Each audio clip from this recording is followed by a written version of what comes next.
Dubai में pharmacist बनने का हर किसी का सपना होता है, हर कोई सपना देखता है कि उसे फॉरेन फार्मासिस्ट बनना है, फॉरेन में जाना है, वहाँ पे एज अ फार्मासिस्ट काम करना है। सो आज के इस वीडियो में बात करेंगे कि आप दुबई में फार्मासिस्ट कैसे बन सकते हैं। सारी चीज़ें स्टेप टू स्टेप मैं आपको बताऊंगी कि किस तरीके से आप दुबई में एज अ फार्मासिस्ट काम कर सकते हैं। और आपको सुन के हैरानी होगी कि ज़्यादा मुश्किल भी नहीं है, बहुत आसान स्टेप्स हैं जो कि आप इजीली क्वालिफाई कर सकते हैं और आसानी से जाके दुबई में एज अ फार्मासिस्ट काम कर सकते हैं as compare to other countries. जो अदर डेवलप्ड कंट्रीज हैं उनसे अगर मैं कंपेयर करूं तो दुबई में फार्मासिस्ट बनना बहुत आसान है। अगर मैं कंपेयर करूं कनाडा से, ऑस्ट्रेलिया से, अमेरिका से, सो यूएसए से, तो वहाँ पे बहुत मुश्किल है एज अ फार्मासिस्ट काम करना और वहाँ के क्राइटेरिया भी अलग हैं, एग्जाम पैटर्न भी अलग है। लेकिन दुबई का अगर मैं उनसे कंपेयर करूँ तो आसान है। ऐसा नहीं बोलूँगी कि बिल्कुल ही ईजी है, एग्जाम भी होता है, थोड़ा अच्छे लेवल का ही होता है, लेकिन हाँ ये है आसानी से आप बन सकते हो दुबई फार्मासिस्ट।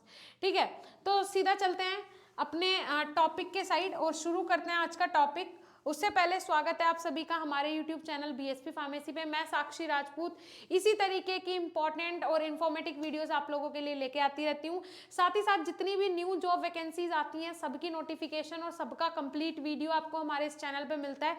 साथ ही साथ अगर मैं किसी भी कारण से कोई भी जॉब वैकेंसी के लिए आपको अपडेट वीडियो के थ्रू ना दे पाऊँ, सो वो आपको हमारे टेलीग्राम ग्रुप में मिल जाता है पीडीएफ उस कंप्लीट नोटिफिकेशन का, या फिर उस कंप्लीट जो जॉब है उसका जो पीडीएफ है वो आपको हमारे टेलीग्राम ग्रुप में मिल जाता है। तो आपको वो जाके भी ज्वाइन करना जरूरी है, वहां पे आप पूरे अप टू डेट रहेंगे जॉब वैकेंसी से रिलेटेड। ठीक है जी।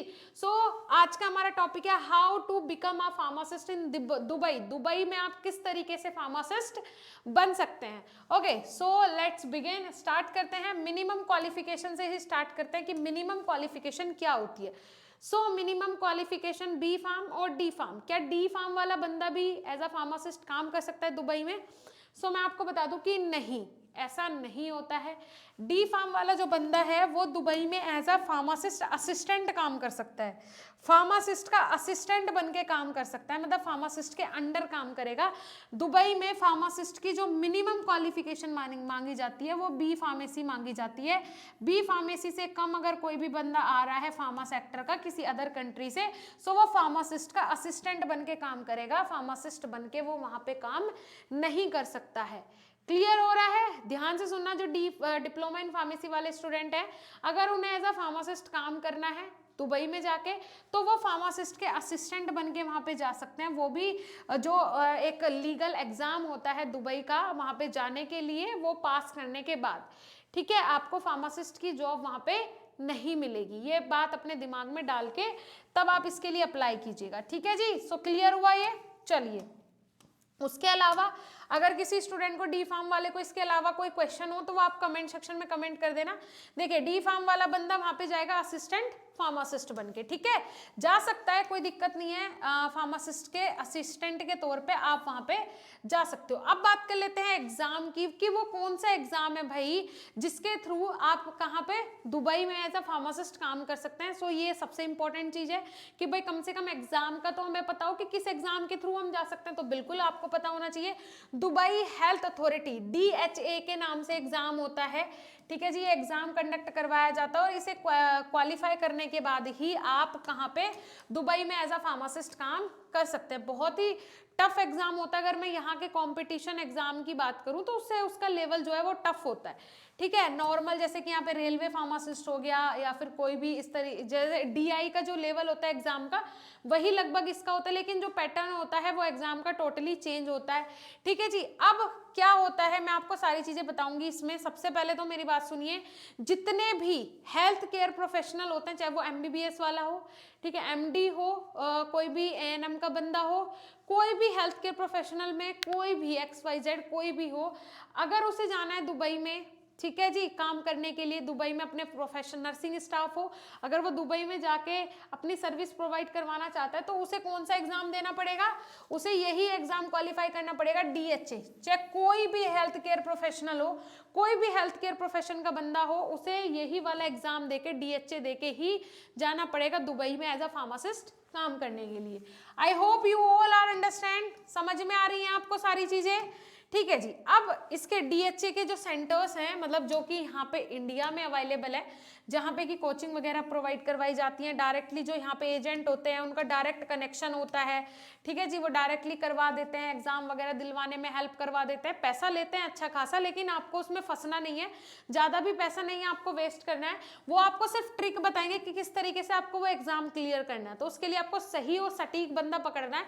अगर पहले आपको कोई फ्रेंड हो या कोई जानने वाला रिलेटिव हो जिसने किया हो, उससे पूछ के, अगर कोई ट्रस्टेड है तभी आपको उस पर बिलीव करना है, क्योंकि इस चक्कर में भी आज के टाइम में बहुत धोखाधड़ी हो रही है। अगर मैं खुद की बात करूं, अब से कुछ टाइम पहले अगर आप कहीं पे सर्च भी कर रहे हो ना कि कैसे आपको वहां पे जाना है, दुबई में एज अ फार्मासिस्ट काम करना है या किसी कोई भी सर्विस प्रोवाइड करनी है, सो आपको कॉल्स आने शुरू हो जाएंगे, डायरेक्टली कॉल्स आने शुरू हो जाएंगे कि आप वहां पे अपनी हायर एजुकेशन के लिए जाना चाहते हो या फिर आप वहां पे जॉब के लिए जाना चाहते हो, तो अगर आप इंटरेस्टेड हो तो हम आपसे मतलब आपको कंसल्टेंट प्रोवाइड करवा देंगे। तो इस तरीके के कॉल्स तक आने शुरू हो जाते हैं।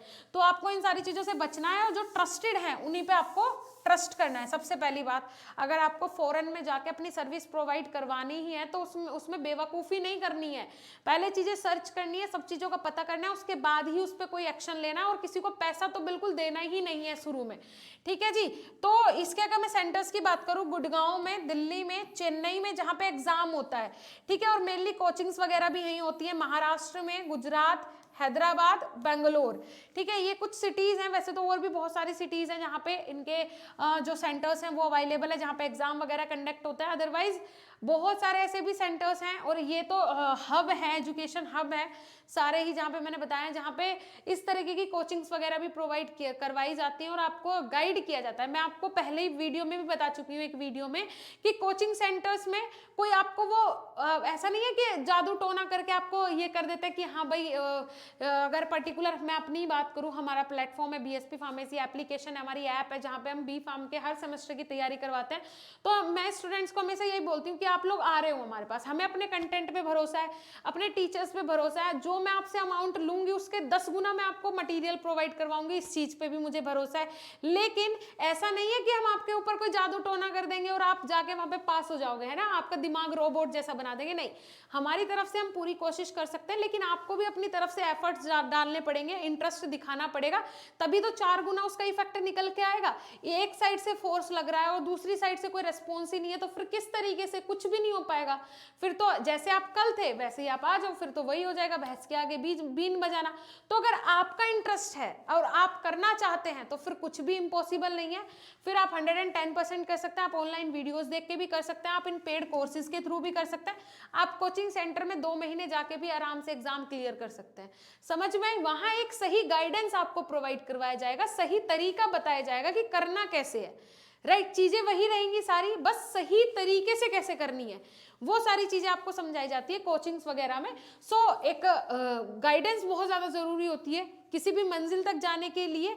अगर कोई अच्छा आपको गाइडर मिल जाए, ठीक है, जो आपको अच्छे से गाइड कर दे, तो फिर आसान हो जाता है उस मंजिल तक पहुंचना। आई होप ये सारी चीजें आपको समझ में आ गई होंगी, है ना, ठीक है। तो यहाँ पे सेंटर्स है, मैं आपको बता चुकी हूँ, ठीक है। तो आप अगर ट्राई करना चाहते हैं तो कर सकते हैं, अदरवाइज ऐसा मेरा कोई कंसल्टेंट नहीं है कि मैं आपको कोई सजेस्ट कर सकूं, लेकिन फिर भी आप कमेंट सेक्शन में कमेंट करना, अगर ऐसा कुछ होता है तो मैं आपको सजेस्ट जरूर करूंगी। अदरवाइज अभी तक तो ऐसा मेरे कोई जानकार नहीं है जिसे मैं आपको सजेस्ट कर सकूं। फीस की अगर मैं बात करूं, सो उनके पोर्टल की जो फीस होती है, जब आप खुद को रजिस्टर करते हो तो उसी टाइम ये 22,000 आपकी फीस लगती है। कुछ धर्म करके उनका वो है, वो क्या बोलते हैं, उनकी जो करेंसी है धर्म करके कुछ है। सो उसमें हमारी अगर करेंसी से हम उसे क्या करें, कंपेयर करें, तो वो 22,000 के समथिंग बैठती है, ठीक है जी, 22,000 के समथिंग बैठती है, जो आपकी पोर्टल की फीस होगी, डायरेक्ट पोर्टल की फीस होगी ये आपकी, राइट, जो कि आप जब आप खुद को रजिस्टर करोगे उनकी वेबसाइट पे, ऑफिशियल वेबसाइट पे जाके, तब आपको पे करनी पड़ेगी, ठीक है। और अगर आप ये एग्जाम क्लियर नहीं कर पाते हैं तो ये फीस आपकी रिटर्न नहीं होगी, और अगर दोबारा देना चाहते हो तो फिर से ये फीस आपको भरनी पड़ेगी। ध्यान से सुनिएगा मेरी बात। और जो स्टूडेंट सबसे बड़ी बात ये होती है, कुछ स्टूडेंट ऐसे होते हैं जिन्होंने अपना जीपेट क्वालिफाई कर लिया, फिर नाइपर क्वालिफाई कर लिया और फिर सोचते हैं टशन में आ जाते हैं और ओवर कॉन्फिडेंस में सोचते हैं कि डीएचए क्या है जब मैं नाइपर क्वालिफाई कर सकता हूँ। तो ऐसा नहीं है, ओवर कॉन्फिडेंस में हमेशा चीजें गलत होती हैं। तो आपको नॉर्मलाइज खुद को रखना है कि भाई आप फॉरेन में जा रहे हैं फार्मासिस्ट बनने के लिए, तो वहां भी आपको ऐसी ही तैयारी करनी है जैसी आपने जीपेट और नाइपर के टाइम की थी। तो यहाँ पे आप 110% क्वालिफाई कर लोगे, लेकिन ओवर कॉन्फिडेंस हो जाओगे तो फिर 110% आप जरूर क्वालिफाई नहीं कर पाओगे। ठीक है जी। उसके अलावा मैं आपको बता दूं, no age limit for exam. Exam के लिए कोई भी एज लिमिट नहीं है, किसी भी एज में आप ये एग्जाम दे सकते हैं, कोई दिक्कत वाली बात यहाँ पे नहीं होने वाली है। उसके बाद यहाँ पे डीएचए एग्जाम की अगर मैं बात करूँ तो इसमें कुछ पॉइंट्स मैंने यहाँ पे कवर किए हैं। डीएचए एग्जाम जैसे कि आपने क्वालिफाई कर लिया, फॉर एग्जाम्पल डीएचए जो एग्जाम था वो आपका क्वालिफाई हो गया। अब आपको 3 महीने का दुबई वीजा बनाना है। ठीक है जी, 3 महीने का बनाना है विजिट वीजा। ये कौन सा वीजा बनेगा आपका? विजिट वीजा बनेगा कि आपको वहां जाना है और चीजें देखनी है। ठीक है जी। जाने के बाद जब आपने 3 महीने का विजिट वीजा बनाया तो जाने के बाद वहां पे आपको जॉब सर्च करनी है। अब आप बोलेंगे ये एग्जाम क्वालिफाई करने के बाद भी हमें जॉब सर्च करनी है। अभी आप एग्जाम क्वालिफाई किए हो, अभी आप एलिजिबल हुए हो कि आप दुबई में एज अ फार्मासिस्ट काम कर सकते हैं, लेकिन वहां जाने के बाद ऐसा नहीं है कोई आपको डायरेक्टली यहीं से बुला रहा है, नहीं। अभी आप उनके पोर्टल पे वेरीफाइड हुए हो, आपके डॉक्यूमेंट सारे वेरिफिकेशन आपको मिल गया है कि हाँ आप एलिजिबल हो वहां पे जॉब करने के लिए, बट जॉब आपको खुद सर्च करनी पड़ेगी। उसके लिए आपको कहीं पे अलग अलग फार्मास्यूटिकल इंडस्ट्री में या रिटेल फार्मेसी पे या फिर कहीं भी हॉस्पिटल में जाने की जरूरत नहीं है। ऑनलाइन बहुत सारी एप्लीकेशंस होती हैं, ऑनलाइन एप्लीकेशन के थ्रू ही आपने अप्लाई करना है और विद इन 1 वीक आपके पास 4 से 5 जगह से भी कॉल का जो आपके पास इंफॉर्मेशन है वो आ सकती है। फिर आपको चूज करना पड़ेगा कि आपको कहाँ जॉब करनी है। ज्यादा मुश्किल नहीं है, मैं फिर से बोल रही हूँ, आसान है, बिल्कुल मुश्किल नहीं है। आपको खुद जॉब सर्च करनी है, आप जॉब सर्च करेंगे, अप्लाई कर देंगे, बता देंगे कि आपने ये क्वालिफाई कर लिया है, कोई दिक्कत वाली बात है नहीं है। सो आपको खुद सामने से कई सारी कंपनी और कई सारे हॉस्पिटल जहां भी आप अप्लाई करोगे वहां से रिक्वायरमेंट जहां भी होगी वहां से आपको कॉल या मैसेज आ जाएगा। अब यहाँ पे 2-4 चीजें मैंने ऐसी ली है। देखिए, फर्स्ट ऑफ ऑल तो कॉस्ट कितना आ जाता है, सबका यही क्वेश्चन रहेगा कि मैम यहाँ से इंडिया से और दुबई जाने तक का मेन कॉस्ट कितना आ जाएगा, इंडिया से दुबई पहुंचने तक हमारा कॉस्ट कितना आ जाएगा, आप तो ये बताओ। तो आपका कॉस्ट टोटल अगर मैं बात करूँ 60,000 के समथिंग आ जाएगा, जिसमें कि वीजा हो जाएगा आपका। ठीक है, कोई दिक्कत वाली बात नहीं है, वीजा हो जाएगा, साथ ही साथ आपके जो 22,000 लग रहे हैं पोर्टल वाले वो फीस भी सबमिट हो जाएगी, सारा काम हो जाएगा 60,000 में। लेकिन इसमें बीच में अगर दलाल नहीं है, वही जो मैंने आपको बताया कंसल्टेंट, अगर वो बीच में नहीं है और कोई जानने वाला नहीं है तो फिर अगर आपका कोई कंसल्टेंट है बीच में तो वो आपसे लाख भी ले सकता है, 1 लाख भी ले सकता है, 80,000 भी ले सकता है, लेकिन उसको इतना देना नहीं होता क्योंकि सारी चीजें फिर भी आपने ही करनी है। वो वहां पे उसकी कोई सेटिंग नहीं है कि वो वहां से जुगाड़ करवा देगा जैसे कि यहाँ इंडिया में चलता है, ऐसा कोई जुगाड़बाजी नहीं चलती, बस वो आपको गाइड करेगा। और गाइड करने का इतना पैसा नहीं होता कि आप लाखों रुपए किसी को दे दो, तो इस चीज के लिए भी आपको अलर्ट रहना है। ठीक है जी। लेकिन गाइड बहुत ज्यादा जरूरी है, गाइडेंस बहुत ज्यादा जरूरी है, लेकिन एक सही इंसान से, सही प्लेटफॉर्म से, है ना। वरना ज्ञान तो दुनिया में सब लोग बांट रहे हैं आज के टाइम पे। आप कुछ भी करने लगो, कुछ भी अच्छा करने लगो, तब आपके पड़ोसी जो नेबर होते हैं, जो रिश्तेदार होते हैं, वो ज्ञान देने लगते हैं, है ना। तो ज्ञान की कमी नहीं है, ज्ञान तो कोई भी दे देगा, लेकिन एक सही ज्ञान, सटीक ज्ञान और कहाँ से आपको लेना है वो आपको चूज करना है। ठीक है जी। उसके अलावा इस सारे प्रोसीजर में आपका ये क्वेश्चन होगा कि इस सारे प्रोसीजर में जितना भी ये टोटल होल प्रोसीजर है इसमें टाइम कितना लग जाता है, तो लगभग 40 दिन का इसमें समय लग जाता है। टोटल सारी चीजें होने में 40 दिन का लगभग समय लग जाता है। ये कब का समय बता रही हूँ, प्रिपरेशन का नहीं। प्रिपरेशन तो आप 2 महीने, 4 महीने, 6 महीने कब से कर रहे हो उससे मतलब नहीं है। एग्जाम देने के बाद कम से कम 40 दिन का प्रोसीजर लग जाता है ये सारी चीजें होने में। ठीक है जी। चलिए, उसके बाद अगर मैं बात करूं नेक्स्ट जो यहाँ पे है एक्सपीरियंस। हाँ जी, एक्सपीरियंस इज ऑल्सो बहुत ज्यादा इंपॉर्टेंट है, एक्सपीरियंस भी। सो एक्सपीरियंस की अगर मैं बात करूं, सो एक्सपीरियंस मिनिमम कम से कम 2 साल का एक्सपीरियंस मांगा गया है, फ्रेशर कैंडिडेट वहाँ पे एप्लीकेबल नहीं है।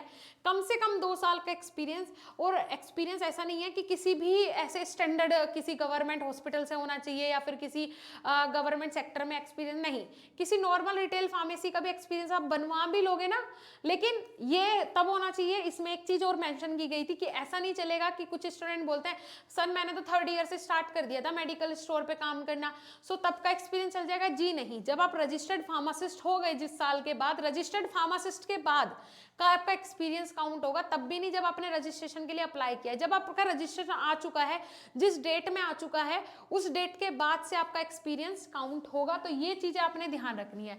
तो मिनिमम कम से कम 2 साल का एक्सपीरियंस मस्ट है, चाहे वो कहीं का भी हो, उससे मतलब नहीं है, चाहे वो किसी भी नॉर्मल रिटेल फार्मासिस्ट, किसी भी केमिस्ट शॉप का हो, किसी भी गवर्नमेंट टीएनटी या फिर किसी भी गवर्नमेंट हॉस्पिटल का हो XYZ, या फिर किसी भी प्राइवेट हेल्थ केयर जो हेल्थ केयर होते हैं जितने भी, जैसे कि नेशनल हेल्थ मिशन में बहुत सारी जो वैकेंसी आती है वहां पे आपका एक्सपीरियंस हो, ठीक है जी। प्राइमरी हेल्थ केयर सेंटर्स जो होते हैं वहां पे आपका एक्सपीरियंस हो, किसी भी प्राइवेट सेक्टर में हो, इंडस्ट्री में हो, कहीं का भी एक्सपीरियंस हो XYZ, बस 2 साल का एक्सपीरियंस मिनिमम होना चाहिए। वो जरूरी है, वो मैंडेटरी है, ठीक है जी। एक्सपीरियंस बनवा के आपको लगाना बहुत ज्यादा जरूरी है। सो आई होप दुबई फार्मासिस्ट के बारे में मैंने आपको सारी चीजें बता दी। इसके अलावा कुछ बचता भी नहीं है, कुछ नहीं छूटता। एग्जाम कौन सा देना है, प्रिपरेशन कैसे करनी है, किस लेवल की प्रिपरेशन होनी चाहिए, एक्सपीरियंस क्या चाहिए है, सब चीजें मैं इस वीडियो में बता चुकी हूँ। अब लास्ट आ जाता है सैलरी।